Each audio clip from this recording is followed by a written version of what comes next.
So in this video, I want to show you specifically how to overcome resentment in your life so that you can be free to love without bounds. You see, resentment will kill you in the end. It always wins unless you understand the formula, which I'm going to teach you on how to overcome it and never have it in your life again. You can just kick it out. You can evict it because you're meant to be the landlord of your soul.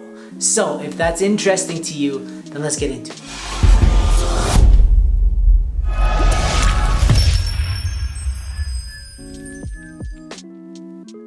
Welcome back to Whole Goals. My name is Andrew Love, and it is my job on this channel that you're on to help you specifically to reclaim your mind, heart, body, and soul so that you can become an unstoppable force of good in this world. You cannot be an unfettered, untethered, free soul if you have resentment. Resentment is like a cancer to your heart and soul. It really kills you over time. And the more that you think about it and experience that resentment, the more you're feeding it, and it becomes this force in your life like a dark cloud that prevents you from seeing all the good stuff that life has to offer because you focus on this person that ruined your life.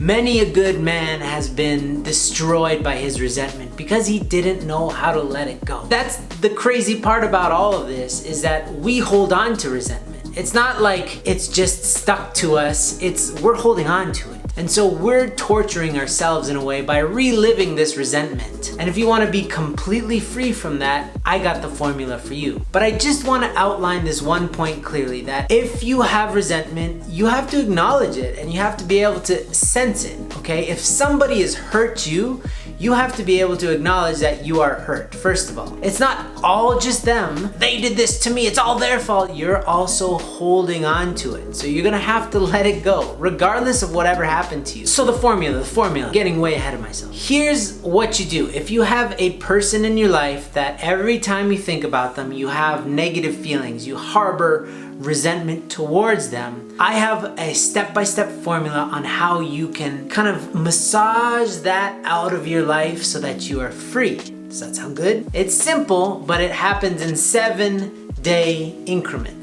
21 days, like I promised. So the first step is probably the hardest, and that is for 7 days, what you need to do is you need to think about that person and ideally pray. If you have a prayer life, this will come in handy. Otherwise, you're just gonna have to kind of really self-reflect. You're gonna have to go into nature, get out of just your head. You have to kind of get into your heart. We all have hearts, so get out of your head. And whether that's getting into your heart through prayer or getting out into nature and having just some self-reflection, you start thinking about that person and you start to think about the good things about that person. Every person in all of history has some good attribute, whether it's buried beneath a whole lot of crap, but there's something good in every person. Everybody was born a child. Nobody was born evil. They were bred to be evil. So they have a little hurt child inside of them. And even if they've done horrible acts,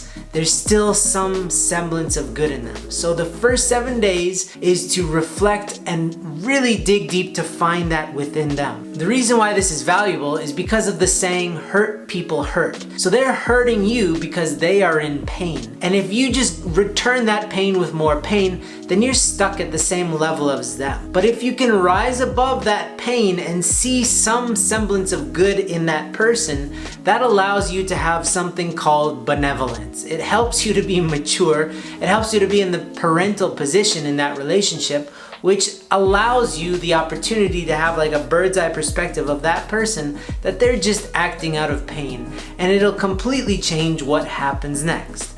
So just to recap, first 7 days is praying or self-reflecting, going into your heart, not stuck in your head. Your head will just see all the problems with that person, and your hurt heart will also just follow the cues of the brain. But if you go into your heart of hearts, you'll be able to see something of value in that person. Now the second 7 days, again, more prayer, more self-reflection, figuring out something meaningful that you can do for that person. Something substantial that you can do for that person. Now, ideally, in this situation, they're still alive and you can do something for them. You can serve them, you can buy them something, you can write them a letter. It's something to help them break the spell of pain that they're in by your disconnecting from their pain by rising above and giving them something of love. That love will break the spell of this resentment in the relationship. So it takes some reflection to figure out what that meaningful thing is.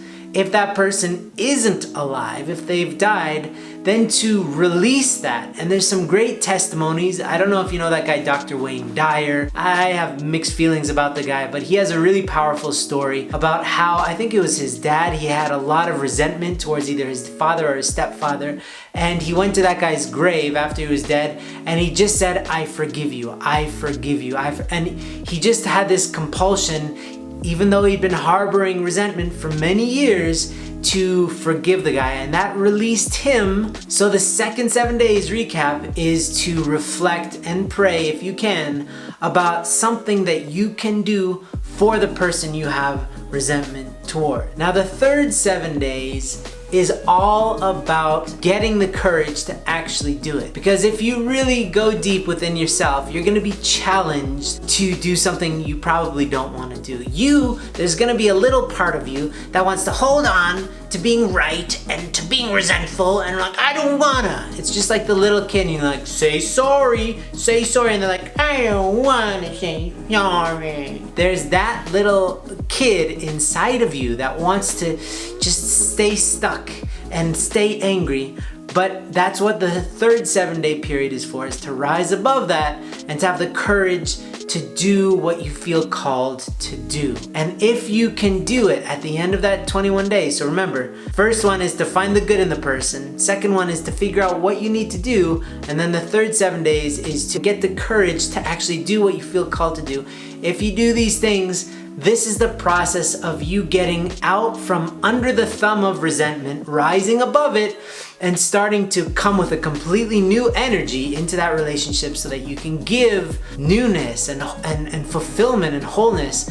And that makes you an unstoppable force of good. That makes you the purveyor of healing rather than the perpetuator of suffering, which is what we do when we harbor resentment. So that's the formula, 777, 3 different focuses. If you want to remember what those things are, you can go back. I've made chapters in this video so that you can easily go back and review one of the 7 day periods if you forgot what it was, or if you want to go deeper.